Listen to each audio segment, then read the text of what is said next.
They say the hills of Iroquois Park are quiet. Too quiet. But if you listen close on a foggy night, you might hear the distant wail of a woman, her voice carrying on the wind like a mournful ghost. And if you're unlucky enough to follow that sound, you might see her, the Headless Woman, clutching her severed head, her sorrow etched in eyes that should have long gone dark. This ain't just a ghost story.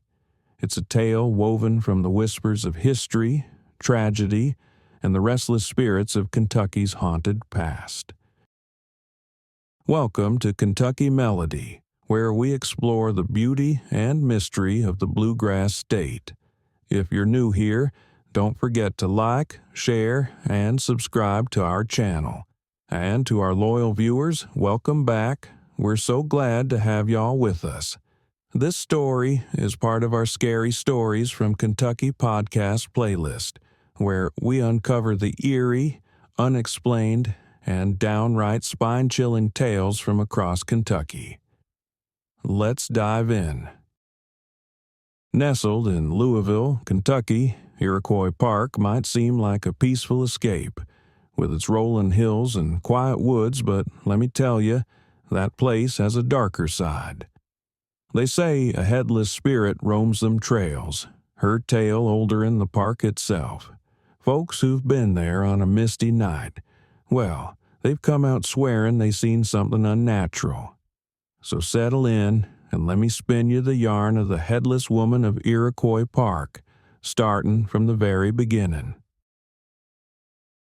Long before the settlers showed up with their wagons and plows, this land was Shawnee territory. The Shawnee didn't just live here, they were part of the land. The trees, the streams, even the big old Ohio River, it all tied into their way of life. They hunted in the woods and fished in the waters, leaving only their quiet tracks in the soft earth. To the Shawnee, the land wasn't just dirt and trees. It was alive, pulsing with the spirits of their ancestors. They held rituals to honor these spirits, offering tobacco and songs to keep the balance between the seen and unseen worlds. But when the settlers rolled in, that harmony turned to trouble. Them early settlers, they came round the mid-1700s, taking land as if it'd been left for 'em like a free gift. The Shawnee fought back. Them woods saw skirmishes, with muskets cracking and arrows flying faster than a hawk on the hunt. After the Treaty of Greenville in 1795, most of the Shawnee were pushed out, their trails growing cold, their voices leaving only whispers in the trees. Folks say the spirits of the Shawnee might still be there, watching what's become of their sacred grounds. Some settlers claim to find strange carvings on stones and trees, spirals, handprints, and other symbols that seemed older than time itself. They'd say those markings felt like warnings, though nobody knew exactly what they warned about. Now, the story of the Headless Woman, that starts in the early 1800s. Back then, Kentucky was more wild than settled, and every homestead was its own little world. They say a farmer built his house near what's now Lookout Point. His wife was known far and wide for her beauty and kindness. She'd tend to travelers passing through, always ready with a meal and a smile. Some say she was the heart of the little community, the kind of woman folks trusted with their troubles. One night, while her husband was away trading or hunting game, trouble came knocking. Some say it was a band of Native Americans. Others say outlaws or raiders. Whatever the truth, they brought death with them. First, they silenced the family dog. Poor thing didn't even have a chance to bark. Then they turned their cruelty on the woman inside. Neighbors later said they heard her screams echoing over the hills, followed by a terrible silence. When the menfolk went to investigate the next morning, they found the house burned to its foundation. But what chilled him most was the discovery of her body, headless and left among the ashes. Her husband returned the next day and was so overcome with the grief and guilt that he couldn't bear to go on. He hanged himself from a tree near the ruins, his sorrow forever tied to the land. Folks started talking about seeing her spirit wandering the hills, clutching her severed head. Some even claimed to see the ghost of her husband, hanging in the tree where he ended his life, watching over her eternal search. By the late 1800s, Louisville was stretching its arms, needing space for folks to breathe. That's when Frederick Law Olmsted, the man behind New York Central Park, was called in. He saw them rolling hills and thick woods and knew he could turn it into a place of beauty. Trails were carved, Lookout Hill was made the crown jewel, and city folk came to picnic and stroll where once only deer and foxes roamed. But see, even with all that polish, the woods didn't lose their old whispers. Workers who cleared the trails told stories of feeling watched, tools disappearing, and cold breezes blowing through on the hottest days. Some even claimed to find old settler relics buried deep in the ground. Charred wood, iron nails, and even bones. When the park opened, visitors started telling stories.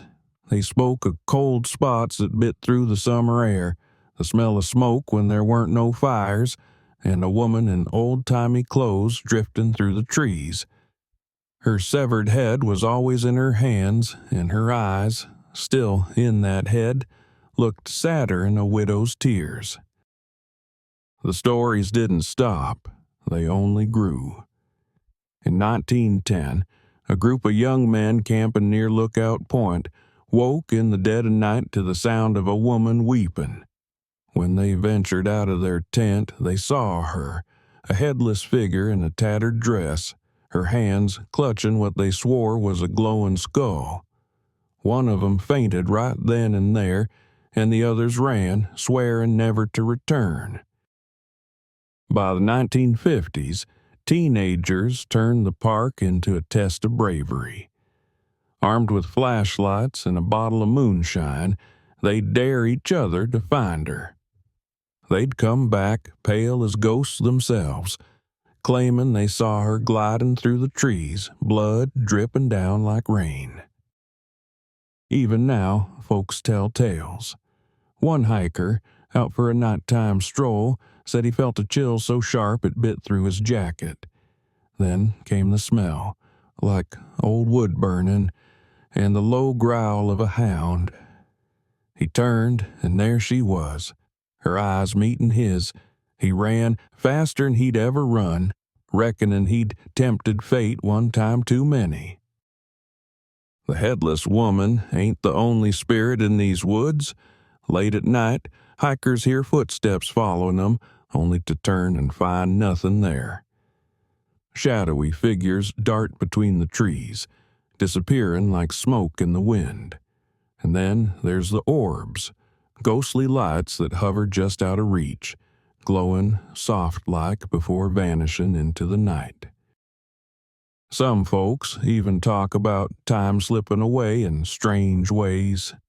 They'll be walking the trails when suddenly the forest feels different, older, quieter, as if they've stepped back into a time before roads and fences. The air grows heavy, the birds go silent, and they swear they're not alone. It ain't just ghost stories that give Iroquois Park its reputation. In recent years, there have been real-life troubles, street racing, strange accidents, and even violence. One tragic tale tells of a young woman who lost her life in 2023, shot near the park. Some say her spirit might join the others, her sorrow adding to the weight this place already bears. And then there's the ghost hunters. In 2021, a local group snapped a photo near Lookout Hill that seemed to show a faint figure in 19th century clothes. The image sparked debates, but for those who've seen her in person, it was just more proof of what they already knew.